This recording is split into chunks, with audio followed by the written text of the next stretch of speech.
Hello, my name is Patrick Tracy and welcome to Veterans Corner. This is a program sponsored by the Town of Westborough's Veterans Advisory Board and hosted by Westborough Television. The goal of Veterans Corner is to provide important information on topical issues to educate Westborough residents on issues affecting veterans, their families and friends regarding issues that may impact them as well as our communities. Additionally, Veterans Corner is a program where we provide an opportunity to spotlight veterans in our community and highlight their community service as well as their civic contributions. Today, Veterans Corner is fortunate to have Mr. Ken Ferrera as our guest, who has been selected as the 2022 Grand Marshal of the Westborough Memorial Day Parade. Ken has a long-standing commitment to service as he is a United States veteran. And we would also like to highlight Ken Ferrera's long service to the Central Massachusetts region as the Area Veterans Services Officer. Ken's selection by the Veterans Advisory Board as a Grand Marshal was based on his many contributions of service to the community, where he worked as the Veterans Service Officer for over 12 years. Ken, thank you very much for appearing today and welcome to the show. It's great to see you and to have you here today. Well, thank you. It's an extreme honor to have been picked for this position of Grand Marshal. There's so many people in the town. I stopped by the memorials on the way over at the Forbes Memorials, and looking at names in town, they're just continual generations of Westborough citizens that have been honored, and to be added to the list of people being recognized is it's heart-rending, to be honest. Thank you. Well, congratulations again. And I have to say, having known you for a number of years and someone that has helped guide me and assist me, I couldn't think of a better selection for the 2022 Grand Marshal. And I know that the Memorial Day Parade is not just an important event and program for us as veterans, but also for the community as a whole, as well as the country. So I believe it's a great tribute to you, and it's really meant to recognize your hard work and all of the contributions that you've done for serving veterans in the community, not just here in Westborough, but the surrounding area as well. So I know you've worked tirelessly for over a decade. I believe it was over 12 years as the Veterans Services Officer for the Central Massachusetts region, serving a number of towns. So with that being said, before we get into the duties and what your background was when you served as the VSO or Veterans Services Officer, can you please talk a little bit about your background so the viewers get to know you a little bit and kind of walk through your bio? Sure. I was raised in Lexington, Massachusetts, attended Lexington High. My family was in the grocery business, food distribution, and we started on commercial. Actually, my grandfather started with a warehouse. I think it was 5 stories on Commercial Street, which are now apartment buildings. The building still exists in downtown Boston, okay, on the waterfront. And I grew up basically at the knee of my grandfather and father, seeing bulk foods back post-war time. A lot of the stuff was still on limited allocations, and it came in 100-pound bags of flour and rice, and it was it was in my blood. And fortunately, the company grew. We expanded to South Boston and then to a facility in Canton. And how old were you when you started working there? Well, I started working there in I started working there when I was a youngster, in high school. I unloaded freight cars in the summer, which was treats, charcoal lets off a lot of fumes after it's been I'm sure that built a very strong work ethic. Yes, and the stench of evaporated milk wasn't pleasant either. But it gave me exposure to a lot of areas like palletization and management. If you can't do it yourself, or if you haven't done it yourself, you can't expect other people to respect you for telling them how to do their job better. I'm sure you learned a lot about logistics. Yes. Right.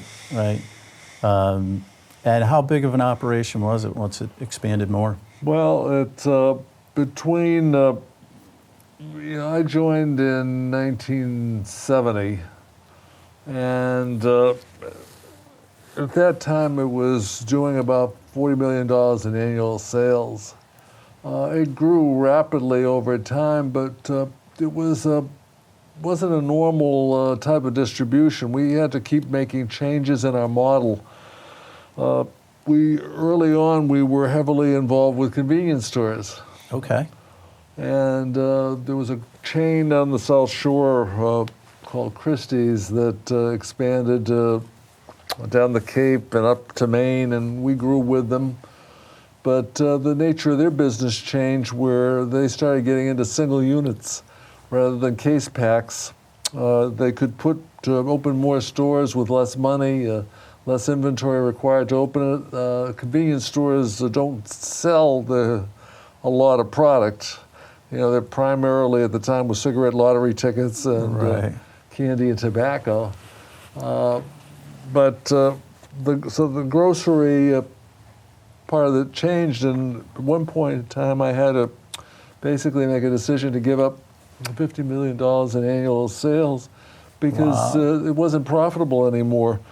We couldn't get into dual inventories for supermarkets and convenience stores. Didn't have the slotting space and didn't have the manpower, and you needed smaller trucks to, total different equipment.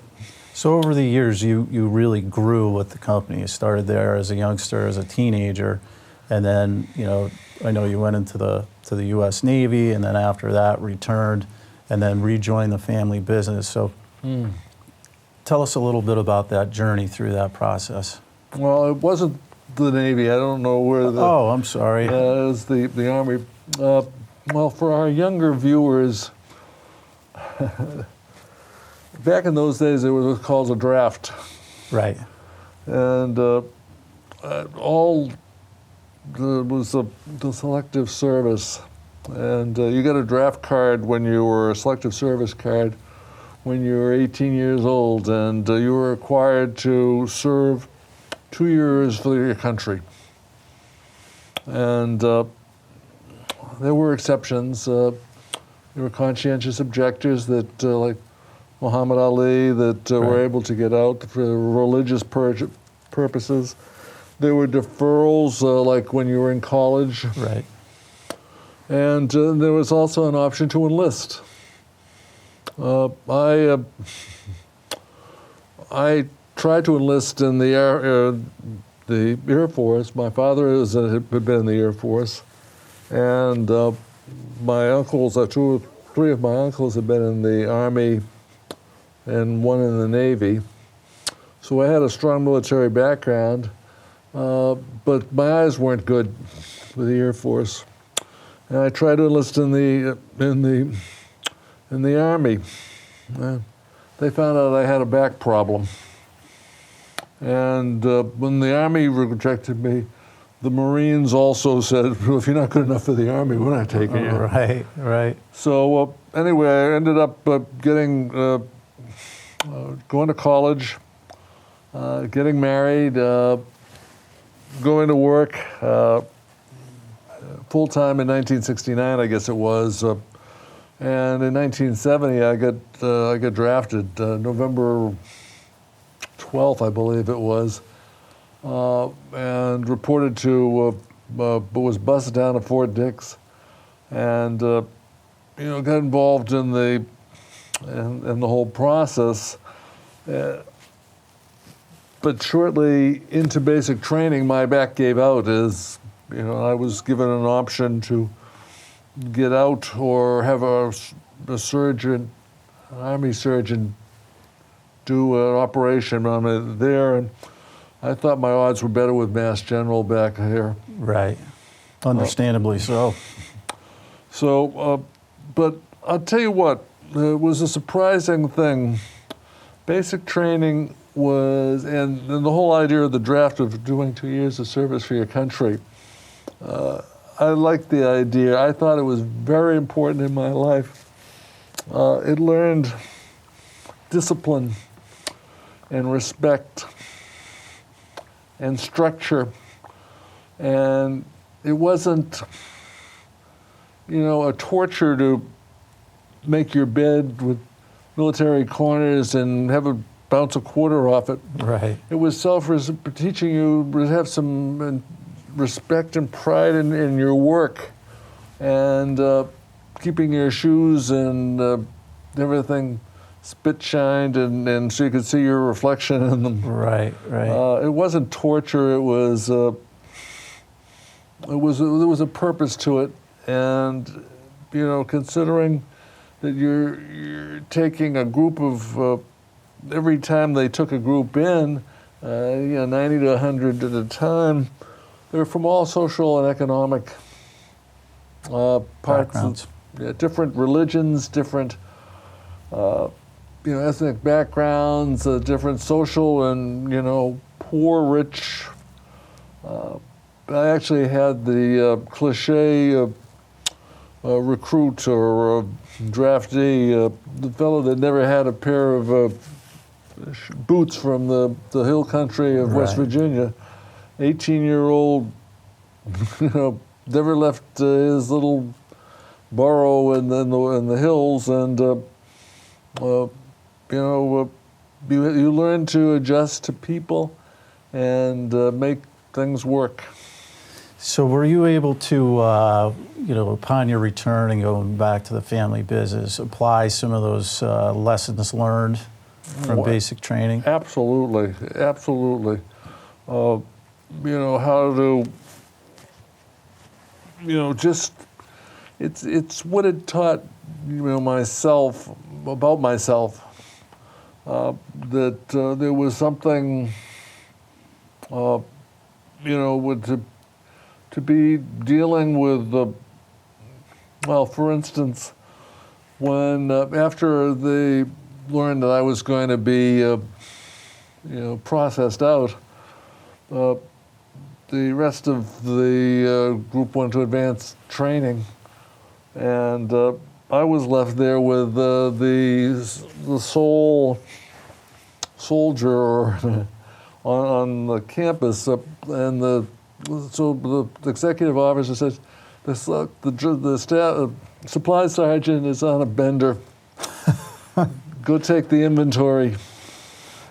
Well, who better to choose, too, considering your experience, in the business, right? It was fortuitous, but they gave me the responsibility of going down and everything, rifles, blankets, uniforms, and after that task, the XO was decided to head out for the weekend, and he says, "You just answer the phone.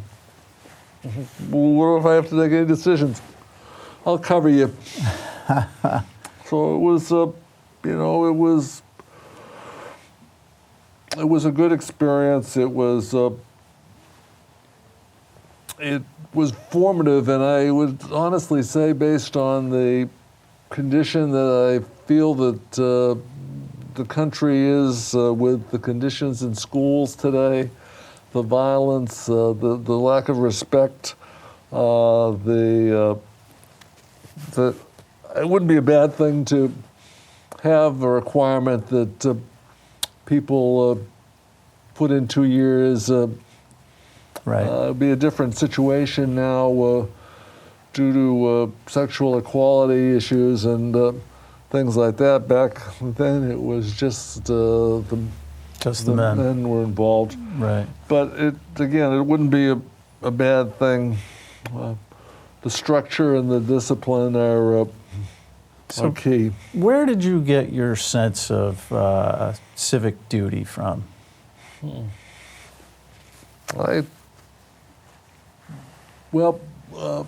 Part of the grocery business, what I was involved in, was getting involved with development.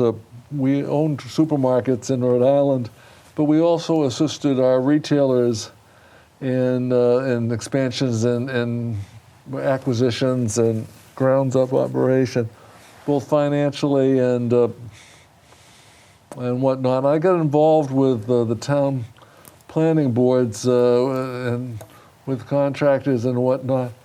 I don't know if that's exactly civic. Well, you're still serving the community, for sure. I got exposed to how those things worked, and when I had the opportunity, it was a strange bedfellows type of situation. When I came to Westborough, I was still, young and wanted to do something. Right. I had I kind of poked around on the planning board, and somehow Henry Danish saw me speak to somebody or something and referred me to George Perry, who was the veterans agent here in the town of Westborough. And George, sent me a letter, a very nice letter, saying he'd like to sit down with me and talk and join the Veterans Advisory Board. And I said, well, I'd like to talk about that, sure. I felt a little guilty that I hadn't fulfilled much of my, my duty in the military due to reasons beyond my control, but still you still had that sense of duty and drive. Yes. Yeah, I understand. So it's funny, George said one of the criteria to join the board is you have to take over this, would you be willing to take over this TV program called Veterans Corner? All right. The very show we're sitting on now. Strange. And I said, sure. I was comfortable in front of the camera, and at the time before Parkinson's and whatnot, was a very comfortable public speaker. So I said, I'd be happy to do that, and it became a thing where I kept getting more and more involved. It was started as come in and do a TV show and report back to George, and now I understand, and I don't want to misspeak again, but I understand you did somewhere around 40 shows. Is that right? Well, when you take into consideration, I'd say 40 or so. That's a significant number. And can you talk about some of the different topics or some of the folks that you interviewed? Sure. We started off doing trying to do shows as the beginning of the program explains to help and guide veterans and their families, find out what put things out there that could be of value to them. We did a number of shows of brain injuries with the Brain Council that was here in town. Right. We did shows with home plate. We went into Mass General and did a show with their doctors there. Interesting. We did a number of shows with Veterans Inc. food pantry and on their housing unit over in Shrewsbury when it first opened up. We had Tim Cahill, who came in, who was the state treasurer at the time, talk about the benefits that are available through the state. We did things on estate planning with lawyers and how they could do it. We did programs with social workers on how the families could adjust to soldier veterans coming home and getting reacclimated into society. So it's basically like what you were saying during the introduction. You're really bringing topical issues to veterans, their families, and the community. Right. So can you talk a little bit about what was your fondest memory from doing Veterans Corner? Do you have a specific topic or episode that might stick out to you? Well, it was funny. I think I told you. I think I told you the story a long time ago. The very first show I did was with a fellow from an outreach program over in Marshal, and he was somebody that George sent me out on, and he was working particularly on GI bill. Guiding people into getting benefits from the VA. Okay. And I said, okay, I'm all ready to go. And I had drawn out a list of questions, and I said, let's do a trial run before we do the actual show. I went over to his office and I said, Bruce, tell me a little bit about yourself. He said, I don't want to talk about myself. Makes the interview a little difficult. Well, okay, what are we going to talk about now? So I learned that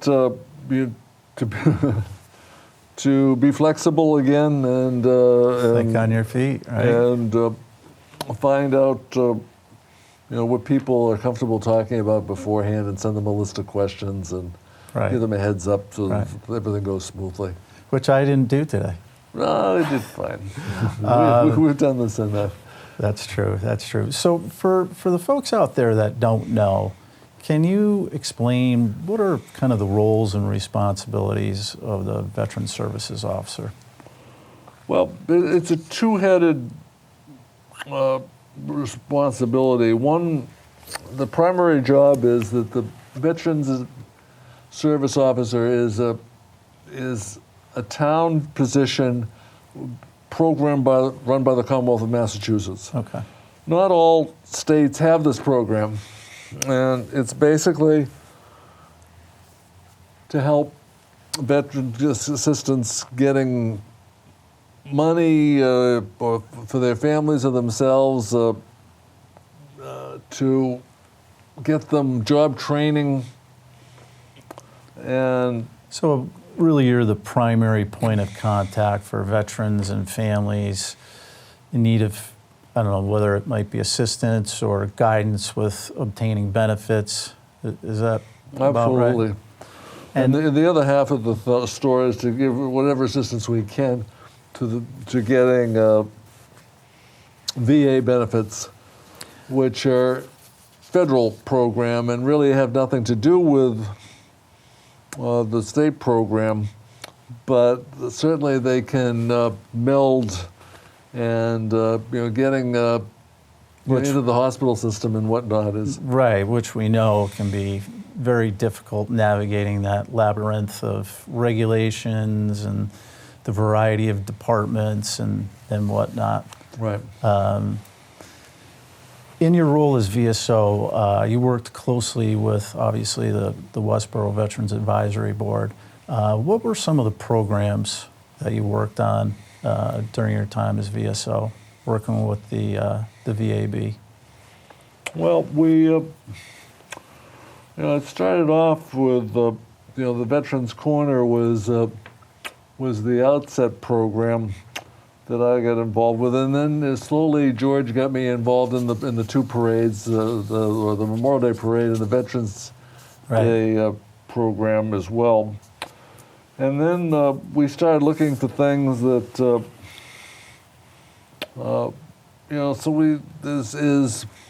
people would notice things that happened in other towns or had ideas. Members of the board would come up with, adapting them to Westborough.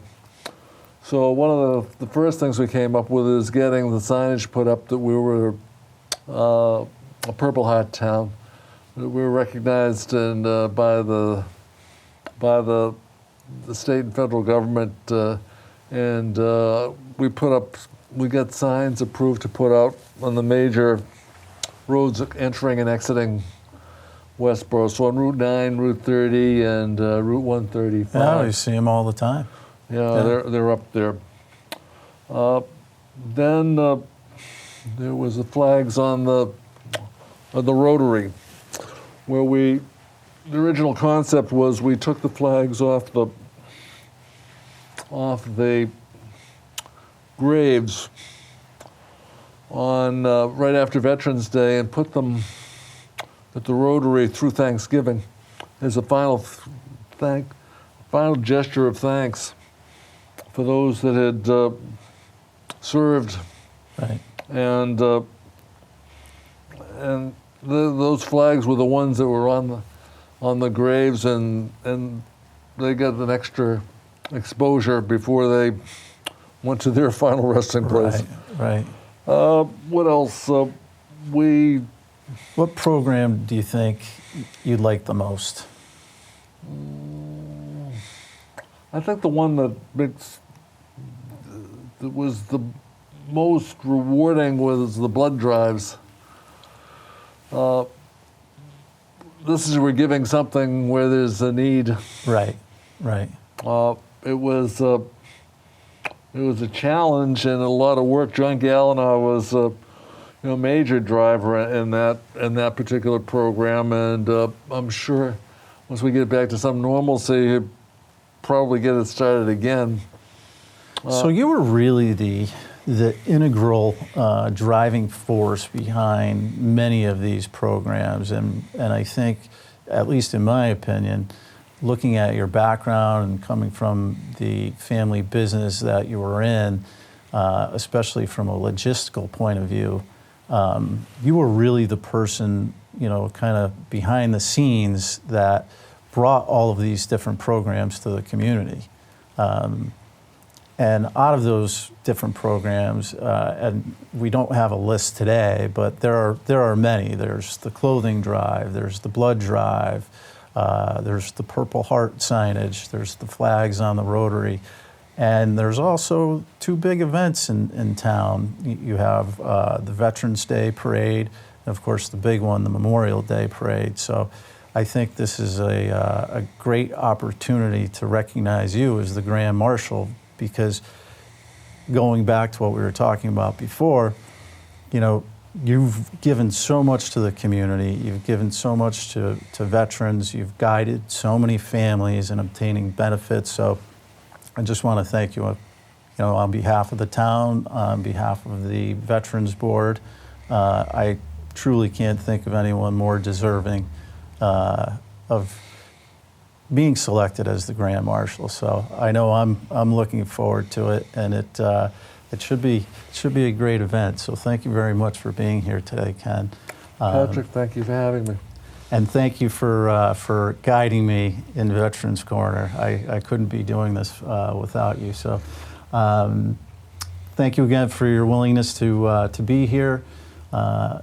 Importantly, thank you very much for your service to our country, to our community, to all the different families.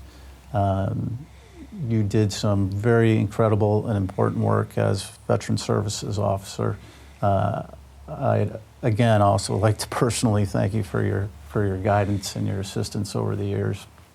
So we're pleased and privileged to have had you as a guest today, sharing your story with Veterans Corner, because I don't think a lot of people knew the background.